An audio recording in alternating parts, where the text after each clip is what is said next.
Well, greetings, everyone. This is your boy, IG, Coach Green, Coach IG, Zay, Isaiah Green. I go by many different names, but I'm just excited today that you are tuned in to the Transition Podcast, where we are here to discuss and highlight the journeys of those who have already transitioned out of sports. And really, the goal is to prepare athletes for their transition for life after sports. We want current athletes, to have a successful, prosperous, hopefully as seamless as possible transition as they journey to life after sports. But not only that, the goal is to highlight the conversation around the transition. I've played sports for about 20 years, and no one talked about the transition. And to this day, the transition for athletes coming out of sports is still not talked about enough, in my opinion. So the goal is to create space, to create conversation, highlight those who have been through it, and hopefully impact generations for those to come, and inspire greatness for those who are either in it now or already out of it. So today, I'm excited to have my first guest, my friend, Marti Reed Love. Marti Reed Love. Yes. Marti Reed Love. Marti Reed Love is a newlywed. Shout out, tip my hat to you and your family. I'm excited to have you on. Can I brag on you real quick? Oh, goodness. I'm gonna just brag on you real quick. I'm gonna brag on you real quick. So I've known Marti for almost 10 years now. I think I've known you for quite some time. And you are, honestly, Marti, you are one of the sharpest tools in the shed. You are just a joy to be around. You're a pleasure to have conversation with. You are one who continues to bring the best out of people. I mean, you've always, like every conversation we've had, you've always just knew how to bring the best out of me, challenge the way I thought, help me think differently, coach me through some things. You have just been an amazing friend. And not only that, but clearly an amazing athlete. Marti was a 3-sport athlete in high school. Am I right? Mm-hmm.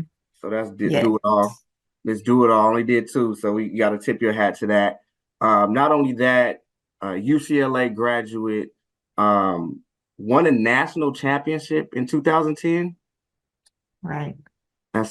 We'll definitely talk about that. A national championship. We're not talking about like a divisional championship. We're talking national championship in softball in 2010. An author of a book.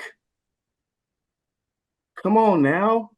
Like, you wrote your own book. Let's talk about it. I'm excited to talk about this book, Utility Player Life. I'm excited to get through that. I want you to talk about that a little later, but you have done so much, and you're currently, your current title of my notes, it says you're Director of National Partnerships and DEI Programming with the Positive Coaching Alliance. Did I get that right?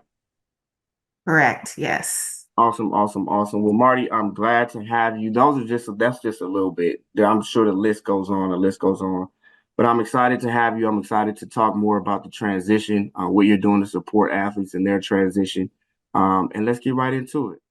Sounds good. Thank you for having me. Thank you for allowing me to share this space with you, Zay. The feeling is mutual.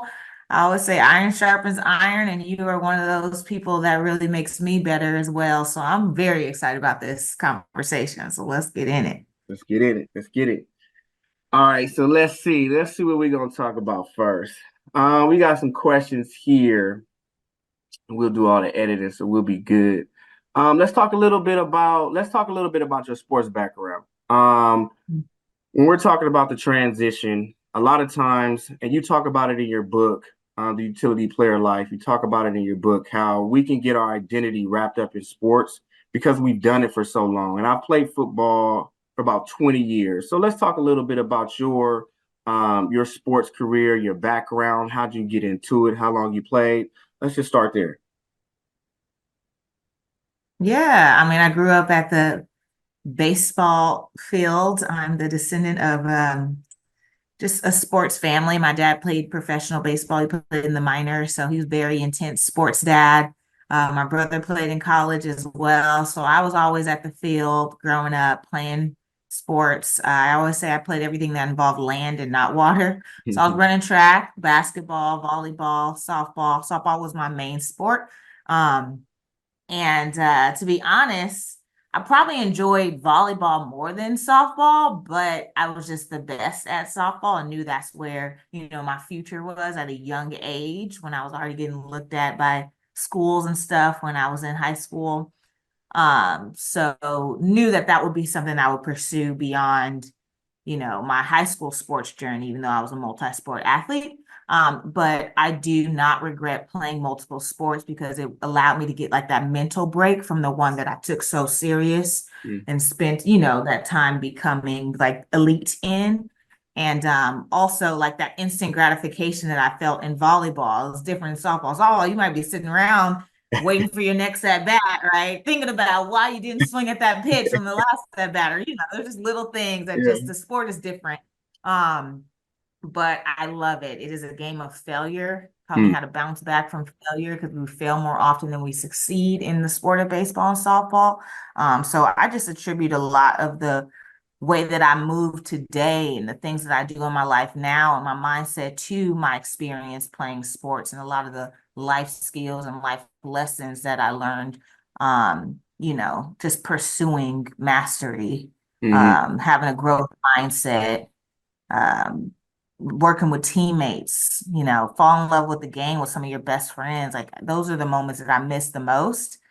Um, but I wouldn't trade it for the world. That's why I love working with athletes. I love Mm. working with coaches because we speak that mutual language and just understanding, how to work hard and over time see results. And not every day is going to look the same. Not every day you're going to feel your best or you're 100%, but just like continue to go for it and, stay committed to that process is something that I still use daily. Yeah, and that's powerful. I mean, there's so many gems that you just tapped into right now. I think the first one that comes to mind for me, you said softball is a game of failure.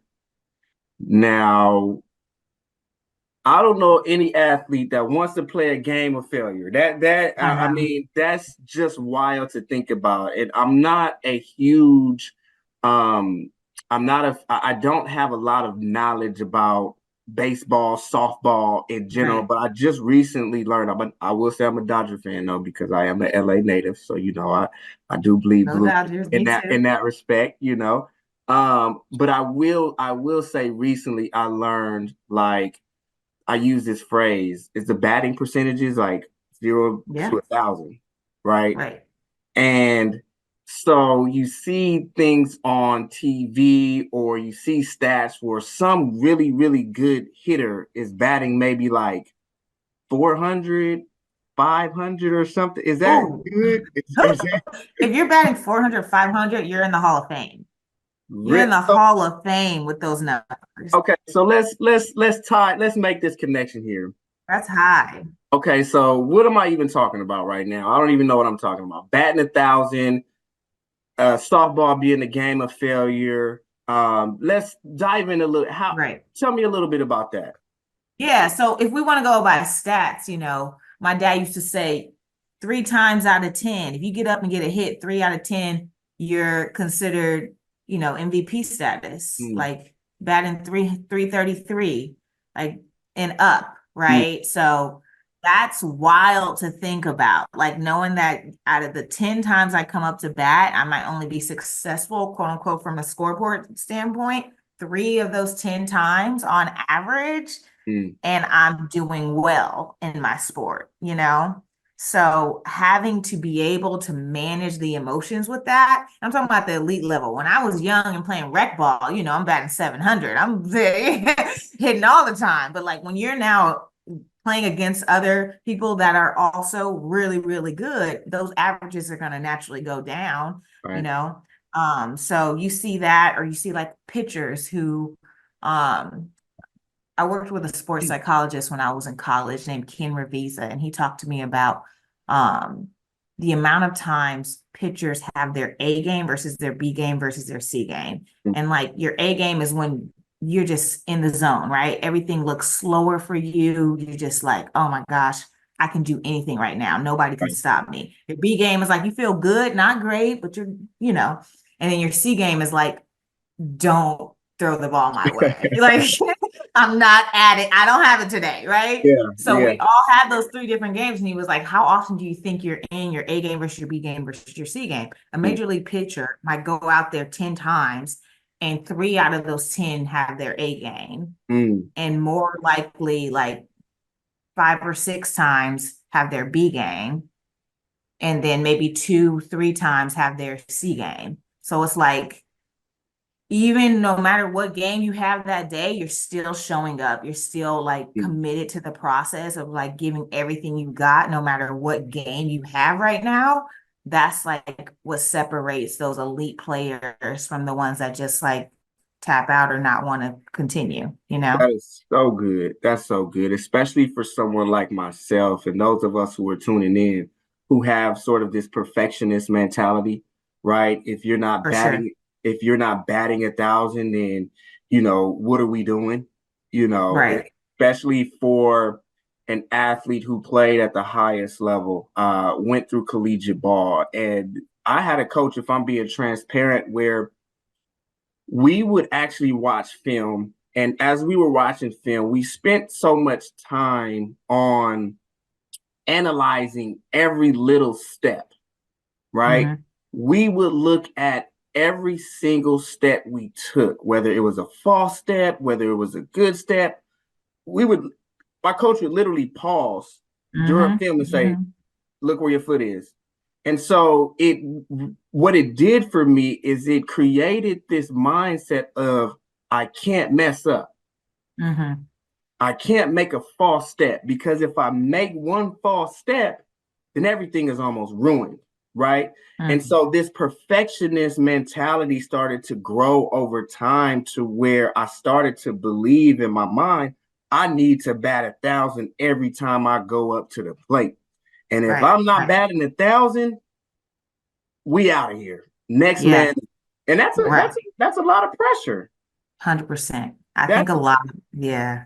that's a lot A of lot pressure. of athletes deal with that, especially when we talk about the transition, in that space of like doing something new or feeling like you have to start over again. You do put a lot of pressure on yourself to be good at it, to be elite at it. You don't want to fail. You want to feel good or creative or motivated before stepping forward. So it tends to leave us in a space of just like kind of waiting for that creativity, waiting for, I need to know exactly what I need to do next. I need to have some type of motivation before I can move forward, because I don't want to look stupid or foolish. Like, I don't want to mess up. I do things and I do things well. I'm used to being very good when I put myself into something, right? Right. And I'm like, man, the faster we can learn how to just tap into that courage over Mm, confidence, like just being able to take a step forward, being able to take action, even if it's messy, right? Because mm. then otherwise, if we don't move forward, we'll just keep waiting and waiting and waiting until we feel like we're ready. And you might not ever feel like you're ready before you Right. start, Right. right? Absolutely. And listen, this podcast is a testament to that. We had that 100%. conversation. We had this conversation right before we hit record. You said something, courage before confidence. So when we're talking about, and I love how you tied it back into that transition, because that was my transition experience. And I'm sure there are a lot of athletes or former athletes who went through this transition of, I've played at the highest level. I've done things at such a high level. I'm used to aiming to bat 1,000, and now I'm exiting out of a sport and or a life that I've known for 20 plus years, 15, 20 years. Now, who am I? What do I do? What are the Hmm. skills that I bring to the table? Because a lot of what I did was on the field. Now we're talking about an off the field work. Now we're talking about an off the field creativity and off the field passion and off the field contribution, right?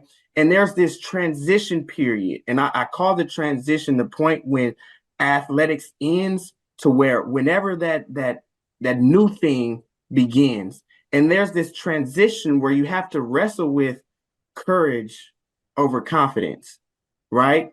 And so when you talk about utilizing or going through this process in your mind in that transition of courage over confidence, what does that? How can we teach that to athletes coming up after Yeah. us?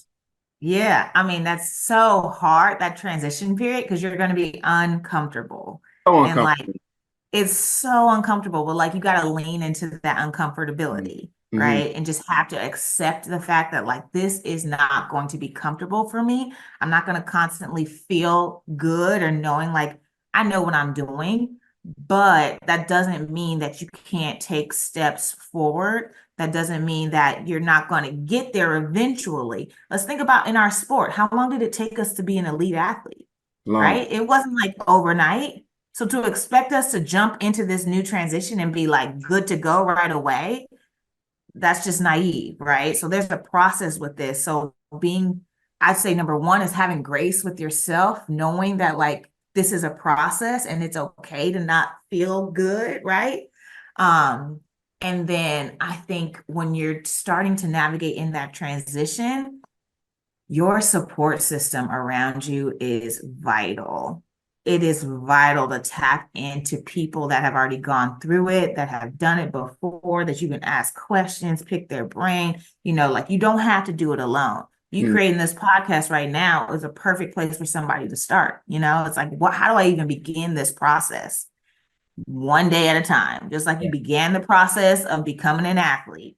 It started with one day at a time. So I would say that support system is really important. And it's not just like, oh, let me network and find people. And like, that's important. But then it's also like, how are you feeding your mind in this process? What things are you reading? What are you watching? What are you listening to?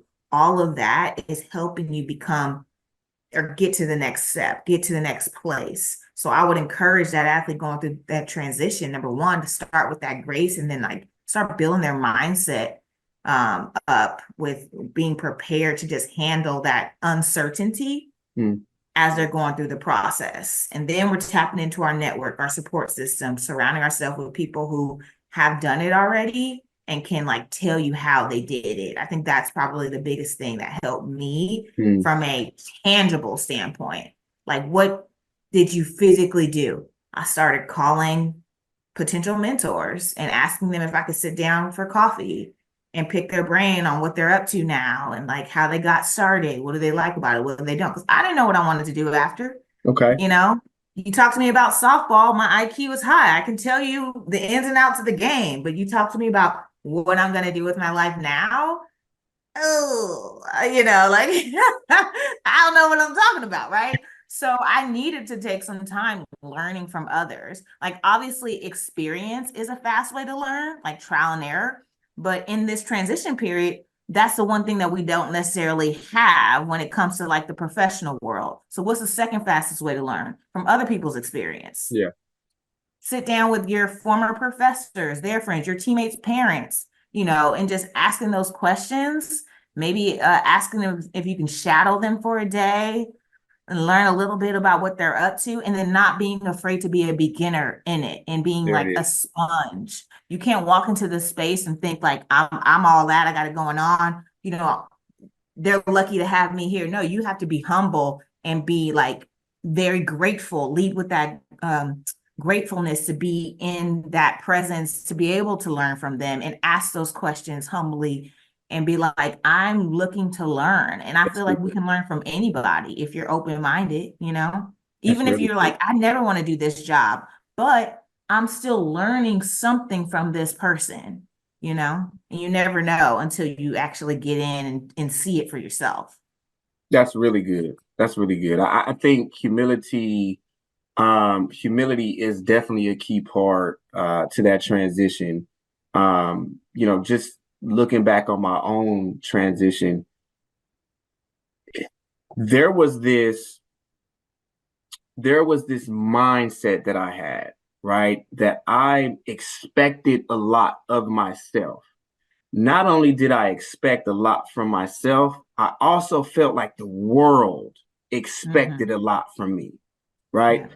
I used to always tell myself, or I used to say this to myself, when you talk about changing the mindset and shifting the mindset and leaning into your support systems and or reaching out to professionals who may have the tools to be able to support you through this. My first time in therapy was during my transition because I definitely needed some support and someone who had a professional experience to help shift my mind. But there was this mindset that I held on to, that because I reached the pinnacle of football, we're talking about the National Football League, where only a small, less than 1% of athletes, of collegiate athletes, You're are are literally less are than 1%. literally less than 1% are attaining and reaching these heights. And by the grace of God and by the work and the support and the dedication and the faith, like I was able to say that I did that. And that was the goal for 20 years. You know what I mean? And so there was this expectation or this thought that I felt other people expected me to be great at everything that I did. Like there was this thought that other people expected me to bat 1,000. And if I didn't show up in a way that I was batting 1,000, then I felt that I was less than. I felt like I was inadequate. I felt like, I had to put this mask on and make people think I had it all together, when the reality was I was afraid. I didn't know who I was. I didn't know what I wanted to do. But there was this false sense of reality of this person expects that of me. And so how do I show up to the world giving off this persona that, hey, I know what I'm doing? In reality, I have no damn clue what I'm doing. And that became really hard. That became really hard. And it really, what it did when we're talking about the transition, and I'm curious if a lot of other athletes who have been through this transition may have experienced this same mindset or the same expectation of you have to be the best at everything that you do. And if you're not, then if you're not batting 1,000, if you're batting, 333, then you're less than, right? Or you're not that good, right? And so I really had to just kind of go through this process. And this book, I wish I would have got this book sooner. I wish I would have got this book sooner because, or let me say this, I wish I would have read it sooner. I wish I would have read it sooner, because there's a lot of keys when we're talking about the transition, about that humility. Is you don't have to have it all together. You don't have to bat 1,000. And that's okay. And that is okay. So one of the things I want to ask you though, Marty, as we move through this, when sports ends, right? When sports ends, there's a track. Well, let me take a step back. I want to go to the NFL. That's the goal. 8 years old, I want to play in the NFL. By the way, play with the Pittsburgh Steelers under the great Mike Tomlin. I played with some Hall of Famers, Troy Polamalu, Ike Taylor, Ryan Clark, Antonio Brown, Ben Roethlisberger, one of my best friends, Robert Golden. I was able to play with some of the best, which was just a joy. But growing up, I want to do that. And so everything is there's a system that's tailored for you in order to achieve that goal, right? There's no way that you're not going to play football and not go to school. And there's no way that you're not going to school. So in order to get to this pinnacle, you have to go to school, you have to play ball, right? So there's a system already in place. So this thing is already made, in alignment for you. Now, when it ended, one thing that I noticed, the world is now your canvas. The world has opened up tremendously. You can do anything you want to do. That was scary as hell. That was scary. So when you're talking about the transition, how do athletes or how do individuals, especially those coming up after us with this, there may be a fear and or excitement. It can go either way. For me, it was like, damn, what do I do? How did you get to a point to where you're like, I think I want to try this, or I may be good at Mhm. this, or Yeah, what was yeah. your path? Whew. There's so many things I want to say. Like, okay. For number one, I will acknowledge the fact that it's different for girls because Yes, there's not many opportunities for us to pursue our sport let's at talk. the level beyond collegiate. Yep. They even took softball out the Olympics when that was my goal as a child. Like, it's Mm, back. We got it back. It's in the Olympics now. But, there wasn't a way for me to make the type of living I wanted to make in my sport. So I mm, already kind of I was forced to start thinking sooner, probably than some of my male counterpart friends who were pursuing the NFL or the NBA or some other big leagues that had those opportunities. So I just wanted to acknowledge that piece. So I did get to thinking my mind about mm, what am I going to do next sooner than a lot of my male friends while I was still in college. mm, Um, and I remember also having some of the similar feelings that you're talking about, like knowing I want to be great at whatever it is I'm doing and feeling like everyone's expecting greatness from me because I've mm, been hitting it out the park. I've been doing this, I've been doing that, she's champion, she's doing this. I gotta keep what's my I was actually being interviewed after I won the championship, and they asked me, okay, so what's your next national championship?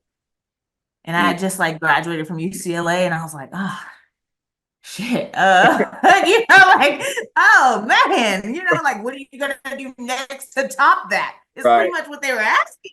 And right. I didn't know how to answer that. Like, that just stumbled me so much. And like, I think a lot of athletes put that pressure on themselves, like to have, like, I gotta have my next championship. What is that gonna look like? What is it gonna be? Da, da, da, da. And that's another thing, like being able to release those expectations is a Mm, huge step in this transition process, and being able to understand that like your definition of success can look different. Like batting 1,000 can look different now. Like it doesn't have mm, to look a certain way. It doesn't have to be because you're trying to please somebody else. It's like, well, today my batting 1,000 is me connecting with three new people in different industries I've never thought about before. Like just kind of moving that goalpost into some like tangible steps. That was big for me. Like if I have the blueprint, I know I'm good at following steps, right? I've been programmed. Like this is how it works. As an athlete, I'm programmed to follow the steps and right. do the process and show up, right? Yep. So if I find the right way to show up daily, then we can crack this, right? So I was like, what habits do I need to develop that's going to make me be Mm, what I think is successful in life after sports, right? And I will admit, in all full transparency, even though I was prepared more than some of my athlete friends, the path that I started on right after college is something that ended up, I was in a career field that I hated. I was miserable. mm. It's like you might start down a path and be like, oh, pivot, like this ain't it. Say You know it. what I mean? Say it. Like I was like, oh my gosh, I started working in real estate and commercial real estate because I was very money hungry. Not gonna lie, I was like, I want to be making six figures like in the next 12 months. I want to be like, yeah, putting those huge expectations on myself and started working at one of the largest commercial real estate brokerages in the country, which that was a status symbol right there. Mm, And then like they had this thing called the Pace Setter Award, like with new hires, if you like make X amount, like 200 something calls a week, for the first 6 months on the job, get 3 listings. Like there was mm. like a list of things that you had to do to win Pace Setter Award. And obviously I go, okay, that's the next goal. I'm gonna Let's win go. Pace Setter Award. Like I Let's got the go. blueprint. So now I'm making dialing and smiling, just dialing, dialing, dialing, But I found myself in a position where I was slowly dying inside Mm, because I was doing something that, yes, I was good at. Um, I had the skill sets to do it, like do something over and over and over and over again till you get the results. Like as an athlete, we're programmed to do that. But I was just helping rich people get richer. I wasn't really using the gifts that God gave me to really make an impact on the world. And I was like, man, when I think about this, and I talk about this in the book, it's called career capital. listen. It's different than like money, right? So when I came out of college, I was focused on the money. I was focused on the That's money. the Okay, there we page go. we Yeah. were go. That's the Capital. page we were getting ready to talk about.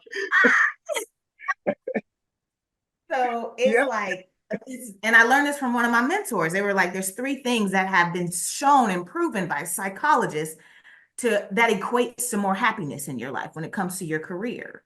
And the first one was like your impact or a sense of purpose in what you're doing. Like it's leaving some type of impact on the world or making the world a better place, doing something that you feel like there's a purpose driven in your work, right? Yeah. The Yeah. second thing was autonomy. So you like have the freedom to maybe work where you want, with whom you want, how you want. Like that autonomy will equate to more happiness in your work. And then the third thing was specialization, like a unique skill set that you bring to the team that you do better than others, like that value, that sense of like, I'm really good at this and the team needs me for this, right? I can specialize in this skill set. That's good. So now when I started to look at different opportunities, I started to say, okay, what has the most career capital? Not what's going to pay me the most. Where can I find the most impact, autonomy, and specialization? Because I know I'm going to be happy when it comes to doing this work. That's good. Because I tried the money route first, and that left me miserable, empty, feeling broken inside, you know?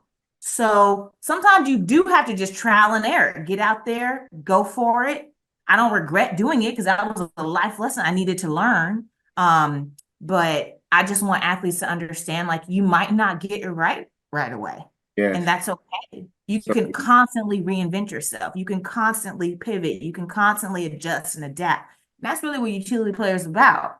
Not being just one thing sitting in one box. We are multiple. We play multiple roles. Utility player in sports, you play multiple positions, right?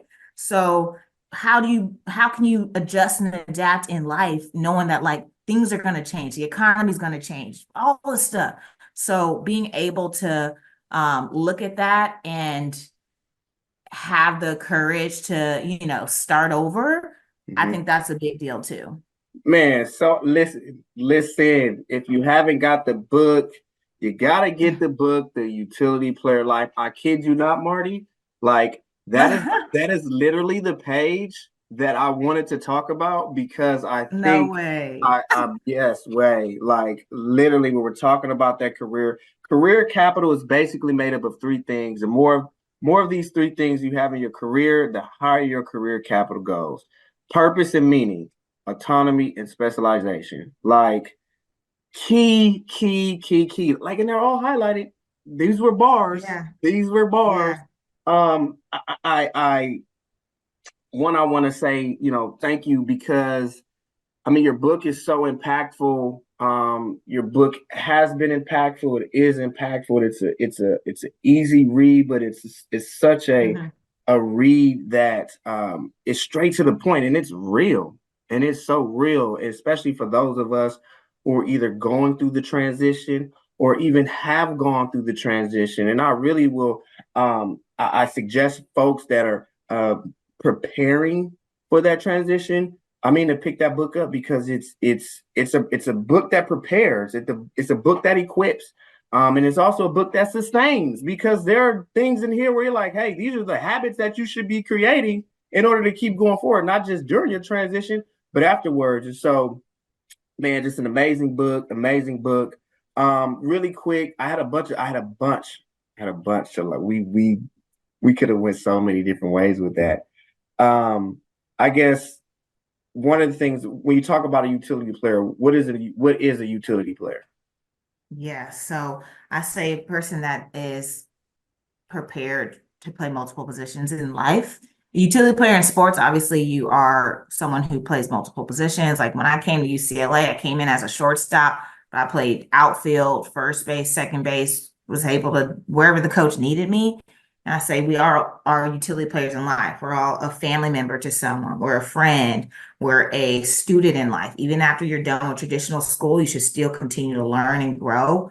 We're a athlete in life, having that competitive mindset, and then also like living a healthy life. And then I say we're a professional life. What you do to earn a living, right? What you do to make that impact and career capital. And that last piece is community member? How are you going to give back? How are you going to Mm. leave things better than the way you saw it? I have a heart for philanthropy and doing good in the world. So that's really what a utility player is summed up to be.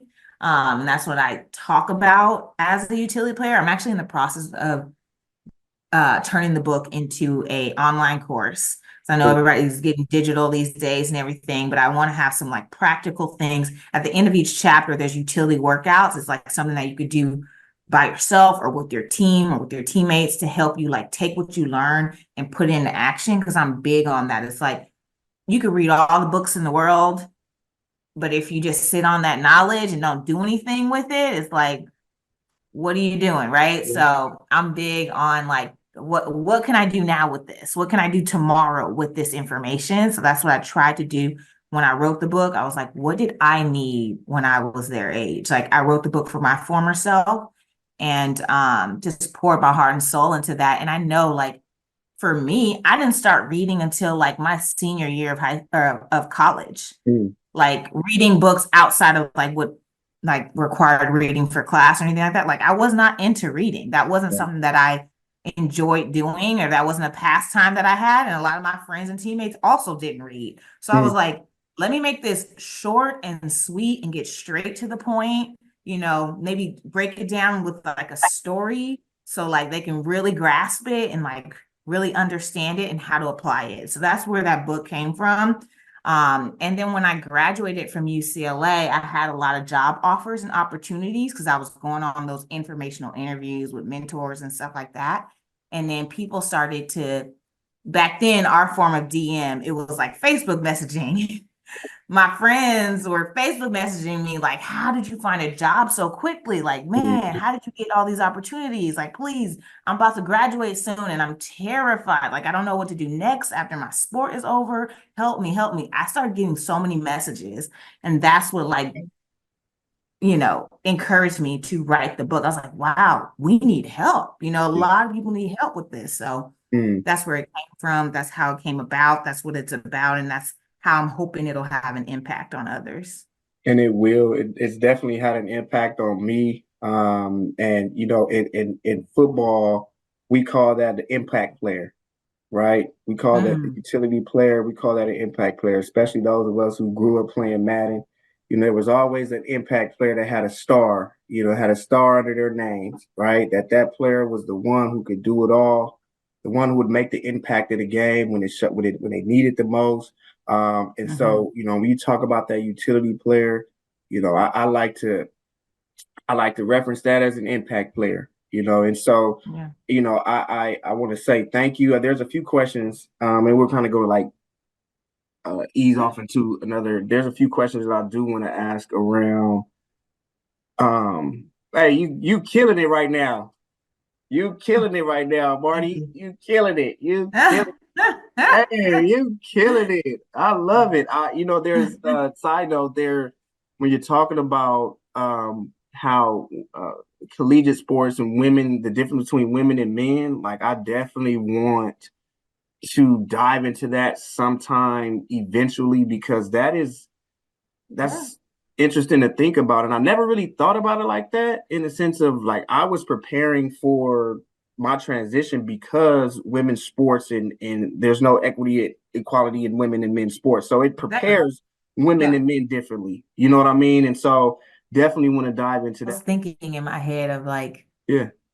the athlete today Uh-huh. and like some of the other distractions they might have or some of the other issues that we might not have had as much, but they're definitely dealing with it today. I would say is like the comparison factor. Like you go on TikTok, you go on this, you go on that, you're constantly comparing yourself to the next person and what they're Mm-hmm. up to. You feel Mm-hmm. like, oh, their expectations are even higher than what we had on ourselves Okay. because they're seeing everybody's highlight reel. They're seeing everybody's like, you're out here, dang, you're in Ibiza, you're traveling, you're doing this and that. I have to do, you know what I mean? I got to do it big because look what they over here doing. And then Right. that can get you in another trap, constantly, comparing yourself to the next person. Absolutely. So when you're talking about comparison, right? I mean, I think there's a couple different ways. There's a couple different ways that went for me. right? When I retired, I was making thousands of dollars every couple of weeks. And I had the ability to travel. I had the ability to create these highlight reels in my own personal life that I had not been able to do before. And so once I retired, I was no longer making that money. And there's very few careers at 27, Yeah. 28, and maybe more. So maybe there's more opportunity now in spaces. But I know when I was coming out, I just felt like there weren't any. And shoot, there are probably not a lot of opportunities where you can make that much money that quickly. And I remember thinking to myself, what do I do? Like, what type of impact do I want to have on the world? And so I moved into a space of giving. Like, I want to be able to serve young men who are growing up without fathers in the household, growing up, in the margins when it comes to socially accepted or socially looked at as valuable. And so I started working a group home. I started working in the group home. I started to become a life skills coach for young men that were going through that system. And I remember I was working for $16 an hour. $16 an hour. I kid you not. I remember having to go in, like the only way I would get paid is if I like clocked in. And I remember thinking, Yeah. what the hell is this? I mean, no disrespect to anybody. Right. Like, I don't get paid driving to work. Like, what is this? I'm like, it was different. It was different. It was different. It was so different. And so I started to compare my old life to where I Yeah. was currently. And it was, I'm trying to keep up with my old self. Like, For sure. I'm trying to keep up with who I was 6 months Man, ago, talk you about know, it. Talk about it. not just, the person on Instagram and the Right. TikToks, because I see they highlight. I was living a damn highlight. And all of a Right. sudden it was just like, nah, bruh, that ain't it. Yeah. And so Yeah. that sense of comparison, I do agree Mm-hmm. with you that comparison definitely stifled a lot of the courage for me. Right. Right. Right. Right? It definitely stifled a lot of the courage for me because it was like, damn, am I worthy? Am I valuable if I'm not living this highlight life? You know what I mean? How am I going to keep up with my old self, let alone keep up with anybody else who may be doing it, who act like they doing it? You know what I mean? And so Right. we talk about Right. that comparison. We talk about that comparison. Yes, I 100% agree. So Mm. how do you prepare kids? I call them kids, but dang, some of these college athletes making way more money than me right now. It's crazy. Yeah. How do you prepare the generations that are coming up, Yeah. with the tools um, to wrestle or fight against the spirit of comparison? That's a good question because I feel like athletes today, like you said, the generation coming up after us, they even have more distractions than we had. I feel like their expectations are even higher than ours because they're seeing on Instagram, you got NIL deals, you got all of these other things that you can literally look to your left and right and be like, dang, why don't I have that yet? And you're constantly comparing your timeline to somebody else's. And I think that's one of the quickest ways to lose focus, lose a sense of self and value. It steals your joy, it steals your growth. Like that is so dangerous to fall into that comparison trap. Easier said than done, you know what I mean? Like, I mean, it's very hard not to. I can't just sit here and say, like, if I was an athlete today, I wouldn't be looking to my left and right. But having to like remind myself that my timeline is different than this person's timeline. Yeah. And like, I think oftentimes we don't consider environment and Mm, how much that impacts success and failure. Like the same person in a completely different environment can have completely different results. You know what I absolutely. mean? Like I think oftentimes we don't see that. We don't see behind the scenes. We don't see the process. We don't see the environment. Like even in sports, imagine like you playing for a coach that really knows how to coach you and connect with you, and they bring the best out of you. You go on a different team and under a different coach or a different system that just doesn't work with your style of play, people think you're a completely different athlete, right? Absolutely. So it's like there's environment that is really important with that. So I would tell those athletes to remind themselves like, so your timeline is different than theirs, especially considering like the environment that you're in right now, your season, your time.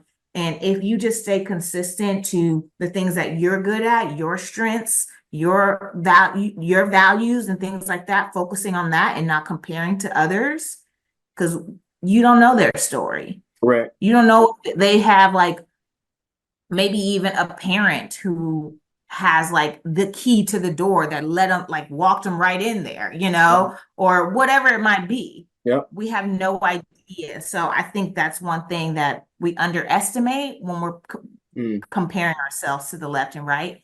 And I would say just do your best to continue to focus on your timeline and knowing that you'll get there eventually if you just keep showing up and taking it one day at a time and focusing on that process instead of just thinking about the results. In the words of Nipsey Hussle, it's a marathon. It's a marathon. It's a marathon. It's a marathon, and the distractions are all around us. The generation coming up after us. They said I read something not too long ago that the average time of focus for individual is about attention span is about 8 seconds. Yeah. Very short. I Yeah. mean, Yeah. and of course, we're in a digital age where everything has the ability to get your attention, right? We're either sending out emails, answering phone calls, sending out texts, 10 different computer laptop open at the same time, right? It's the world that we're living in currently. And so when you're talking about staying diligent and training the mind to stay focused on your race, one step at a time, and it's not about batting 1,000, but it's about showing up every day the best you can with humility, with courage, that even in the chaos, even in the mess, right, just putting your best foot forward with the support around you, with the mentors, with the coaching, knowing that eventually as you continue to walk, if you can't run, walk. If you can't walk, crawl. But just keep it moving. There's only one rule that I say to my athletes: you don't quit. I don't care what you do, you don't quit. And so, as we wrap up this transition podcast, as we wrap up this impactful episode, I'm going to ask you one question, two questions. One, how do you define success?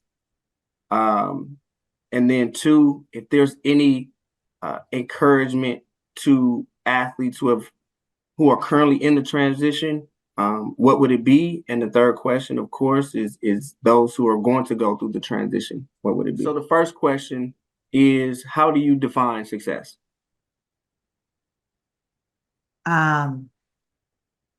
I really like John Wooden's definition of it, but I'm going to try to make my own.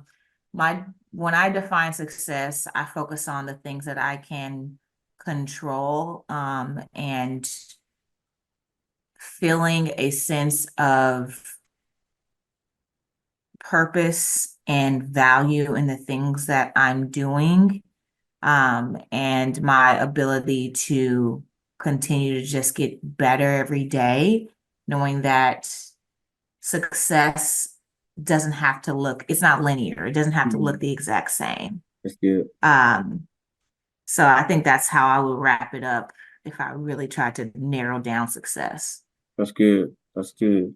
My second question is, what word of advice do you have for former athletes that are currently in the transition, life after sport? My advice is to show yourself some grace because it's not easy. You don't have to have it all figured out today. And please don't be afraid to ask for help. You know, if you're struggling, whether that's mentally, physically, all the above, it's okay to ask for help and lean on support. And it's a process, take it one day at a time. You know, we don't ever start at the top of the mountain. There's a process and there's levels to it. So enjoy your journey. That's good. Last but never least, for those athletes, as we want to prepare them for a healthy transition for life after sports, what is a word of encouragement for them As they're preparing as they healthy prepare? transition. Yes, yes, yes. As you're preparing, I say surround yourself. I call it building your roster. Yeah. Surrounding yourself with the right people, energy, things that you want in your life. So it's the people you're following on social media, the books that you're reading, the things that you're watching, all have an impact on the person that you're becoming. So as you're preparing for this transition, I would really focus on curating my circle Mm, to help my mindset be prepared to manage this because that's it's so not good. going to be comfortable. Um, but if you create that support system around you with the right people you can ask questions or go to when you're feeling lost, So that's good. going to really help you in the long run. And just focus on making the daily small habits and daily little decisions that your future self will thank you for. So good. It's not about making the right decision now, like, man, I need to know exactly what I'm doing today. Let's just move in the right direction. And as we're moving over time, you'll look back and see, like, man, I really have made it. So good. So good. So good. So good. Marti Reed, love, the utility player life right here. Thank you. Where can people find the book? Yes, it's on Amazon, Utility Player Life, How to Purposefully Leverage Your Experience as an Athlete to Take You Where You Want to Go in Life. It's also on my website at themartireed.com slash book. So I have a lot of schools and teams that tap into it and order it in bulk and like give it out to all the athletes. Or if you want to just buy it individually, website or Amazon. Absolutely. I think I'm gonna just give out a few books. How does that sound? I think I'm gonna purchase. Yeah.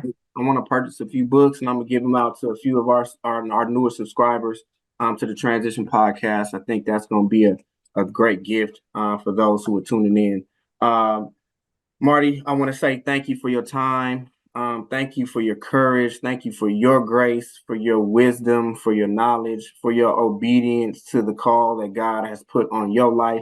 And you just real. You know what I mean? You just a real one. You know, when you get real ones in your circle, you got to keep real ones in your circle. So thank you Mhm. for continually pouring into me, pouring into my evolution. Like you said, iron is sharp as iron. And you're a blessing and continue to be a blessing, not only to those who are going through this transition, but I know you'll continue to be a blessing to everything that is attached to you. So bless you. Thank you. We appreciate you. And like, subscribe, comment. We want to hear about your transition. We want to hear about your transition story. We want to hear your experience. We want to hear some of the highs. We want to hear some of the lows. We want to hear how you are able to succeed through the transition. Because guess what? If I'm being honest, some of us don't make it. It can be a challenge, and some of us don't make it through this transition. And so we want to be able to equip. We want to be able to inspire. We want to be able to impact.